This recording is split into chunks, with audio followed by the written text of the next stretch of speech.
বাংলাদেশের মানুষ আজ হাতে হাত রেখেছে। পুরনো দিনের দুর্নীতিবাজ লুটেরা আর কোন গোষ্ঠীকে তারা ক্ষমতার মসনদে দেখতে চায় না। তাই আমরা 11টি রাজনৈতিক দল আজকে হাতে হাত রেখেছি। টেকনাফ থেকে তেতুলিয়া গণজোয়ার সৃষ্টি হয়েছে।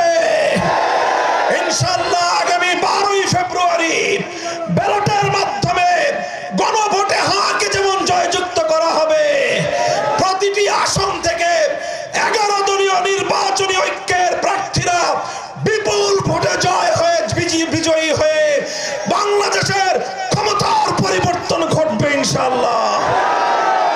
আমি আজ বাংলাদেশের একজন শীর্ষ রাজনীতিবিদ, বিশ্ব ইসলামী আন্দোলনের অন্যতম নেতৃস্থানীয় ব্যক্তিত্ব, 11 দলীয় নির্বাচনী ঐক্যের অন্যতম শীর্ষ নেতা, বাংলাদেশ জামায়াতে ইসলামীর সংগ্রামী সেক্রেটারি জেনারেল জনাব মিয়া গোলাম পরোয়ার সাহেবের হাতে ইনসাফের প্রতীক দাড়িপাল্লা তুলে দিয়ে আপনাদের সকলের কাছে আহ্বান জানাবো, ইনশাআল্লাহ 12ই ফেব্রুয়ারি বিপুল ব্যবধানে দাড়িপাল্লাকে খুলনার 5 আসন থেকে সংসদে প্রেরণ করবেন ইনশাআল্লাহ।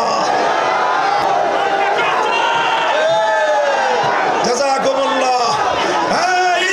আমরা অঙ্গীকার করেছি জুলাই অভ্যুত্থানের এক সাগর রক্ত আর কষ্টের বিনিময়ে অর্জিত এই রাজনৈতিক অধিকার ফিরাবার জন্য 12ই ফেব্রুয়ারির নির্বাচনে 11 দলের প্রতীক দাড়িপাল্লায় ভোট দিয়ে দাড়িপাল্লাকে আমরা বিজয়ী করব এবং যে সরকার গঠিত হবে নতুন বাংলাদেশ, মানবিক বাংলাদেশ, ইনসাফপূর্ণ বাংলাদেশের মধ্য দিয়ে 218 কোটি মানুষের, নিরন্ন মানুষের, অন্নহীন বস্ত্রহীন মানুষের মুখে আমরা হাসি ফোটাতে চাই।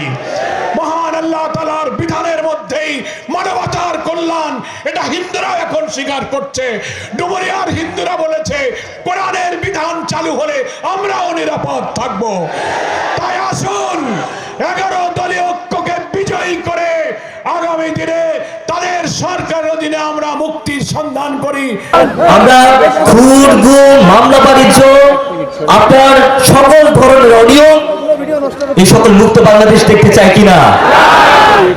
তাহলে আমরা ইনসাফের পক্ষে থাকবো, আমরা ন্যায় নীতি নিষ্ঠার মধ্যে থাকবো। আমার বাংলার হিন্দু, আমার বাংলার মুসলমান, আমার বাংলার বৌদ্ধ, আমার বাংলার খ্রিস্টান, আমরা সকলে একসাথে মিলেমিশে থাকবো। মহানগরী সভাপতি বাংলাদেশ খেলাফত মজলিস হাফেজ মাওলানা সাইদুর রহমান এ পর্যায়ে আপনাদের